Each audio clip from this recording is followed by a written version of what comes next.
Donc bonjour tout le monde, aujourd'hui je vais parler avec vous de quelque chose de nouvel pour moi, c'est la littérature française contemporaine. Pourquoi je dis que c'est une chose nouvelle? Pour expliquer ça, je dois vous parler de mon rapport avec le français, la langue française, et donc aussi par extension mon rapport avec la littérature française. Donc très longtemps, je crois que je pensais que moi, je n'avais pas le niveau qu'il faut pour comprendre la littérature française et pour tenir un certain plaisir aussi de la lecture des textes écrits en français. Alors je pensais toujours, non, ce sera trop compliqué, il n'y a aucun plaisir en lire des textes français, jusqu'à que j'ai essayé, et c'était en juillet de l'année passée. J'ai lu Annie Ernaux et là j'ai pu constater que ben oui, c'était difficile, c'était compliqué, mais quand même ça me fait plaisir. Donc ça, avec Annie Ernaux en juillet de l'année passée, c'était un peu la naissance de mon intérêt à la littérature contemporaine française.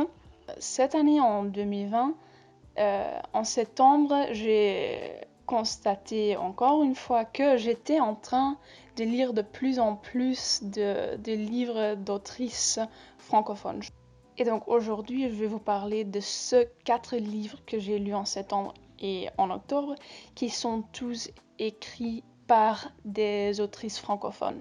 La première livre s'appelle Moi Tituba sorcière et est écrit par l'écrivaine caribéenne Maryse Condé. Donc Moi Tituba sorcière parle de l'histoire de Tituba, qui est une figure historique, donc elle a existé réellement. Et Tituba est ou était la première personne et femme à avoir été accusée de sorcellerie à Salem, ou Salem, je ne sais pas comment dire. Alors donc, les fameuses Salem Witch Trials qu'on connaît tous, je crois. C'est de ça que ce livre parle en effet. Et surtout, ce livre a pour intérêt de raconter l'histoire de cette figure qui a été oubliée, on peut le dire comme ça, par l'histoire ou juste par l'humanité en essence. Donc, dans ce livre, Maryse Condé imagine Tituba comme une femme noire caribéenne libre qui va se livrer aux mains des esclavagistes parce qu'elle est tombée amoureuse d'un homme. Alors elle suit cet homme parce qu'elle est juste tellement amoureuse de lui.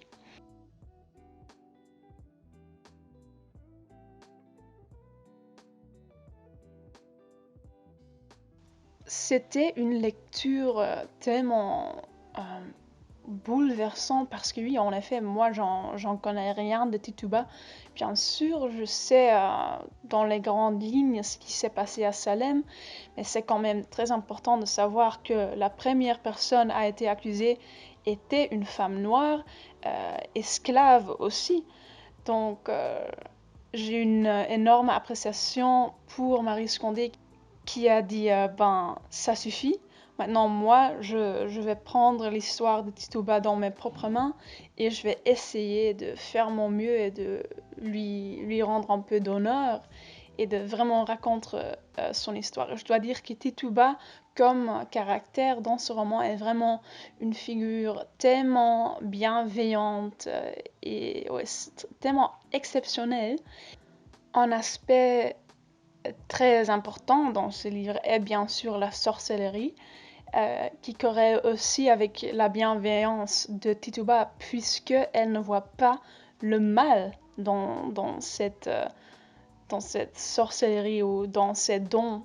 Elle dit la faculté de communiquer avec les invisibles, de garder un lien avec les disparus, de soigner, de guérir.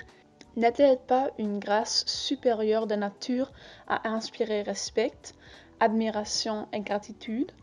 En conséquence, la sorcière, si on veut nommer ainsi celle qui possède cette grâce, ne devrait-elle pas être choyée et décédée au lieu d'être crainte? L'écoféminisme figure très très très fortement dans ce livre. Alors le lien entre les femmes et la nature, les femmes noires aussi surtout, ça m'intéresse beaucoup et c'est un livre ouais, vraiment exemplaire, school book, textbook example de l'écoféminisme, je dirais.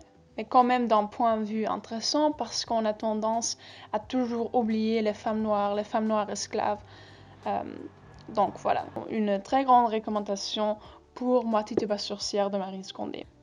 La deuxième livre dont je vais vous parler, c'est La petite dernière de Fatima Das. J'ai entendu parler de ce livre sur le compte La Voix de Scheherazade, qui est mené par deux femmes incroyables et je peux vous recommander de suivre ce compte. Tout ce qui entoure le monde arabe, la culture arabe, la littérature, voilà, vous pouvez le trouver sur ce compte.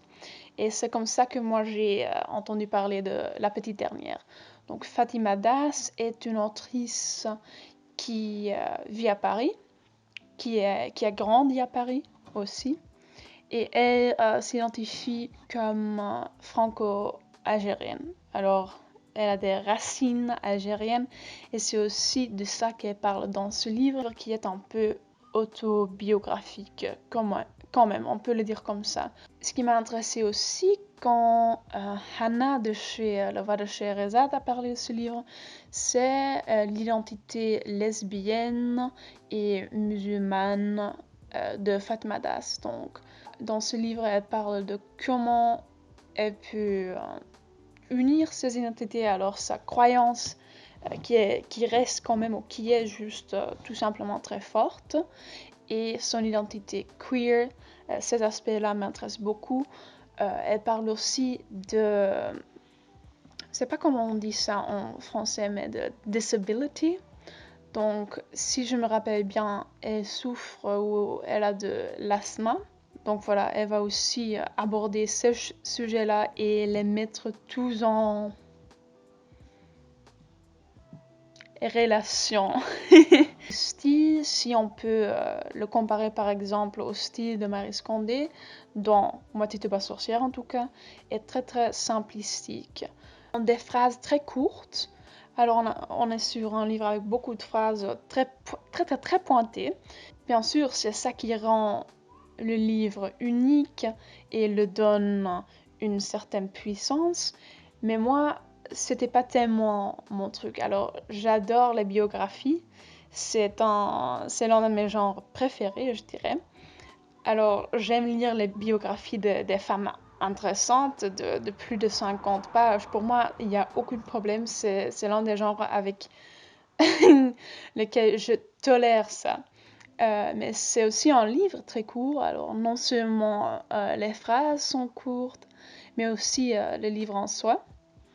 En fait, c'est une histoire de It's me, not you. Alors, le livre était très très bien et intéressant, mais pour moi, je voudrais juste en tirer un peu plus.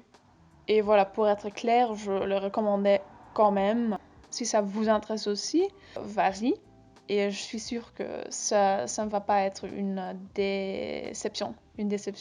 Puis j'ai lu un livre qui est très très bien connu. C'est Chanson douce de Leila Slimani qui a gagné le prix Goncourt. Donc voilà, très très très connu. Donc Chanson douce, un roman qui parle d'un couple, un homme et une femme qui habitent ensemble à Paris et qui vont chercher une nounou pour garder les enfants. Et le livre commence avec le bébé est mort, donc on voit tout d'abord que la nounou a tué ces enfants-là, et puis on découvre comment les choses se sont passées ou quels sont les processus psychologiques qui ont mené cette nounou à tuer les enfants. Est-ce que ce livre m'appelait? D'une côté, oui, parce que je ne pourrais pas arrêter de le lire. Vraiment, j'étais très consommée dans la lecture, très investie. Je ne sais pas si on peut le dire comme ça. D'un autre côté, il y a quelque chose d'inexplicable qui m'a pas totalement plu. Je crois que c'est le fait que le style d'écriture m'a rappelé de Ian McEwan. Je vois beaucoup de similarités en fait avec le style d'écriture de Leila Slimani. Ce qui m'a plu, c'est que ce livre-là a beaucoup plus de conscience de classe, donc class consciousness. Les thématiques sociales sont abordées d'une façon beaucoup plus réussie que chez McEwan.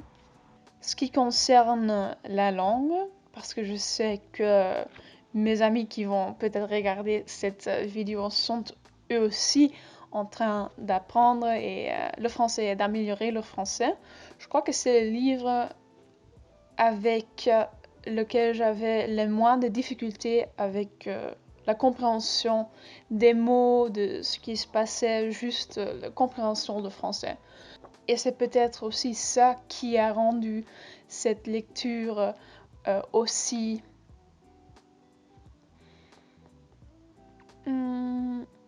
enjoyable pour moi.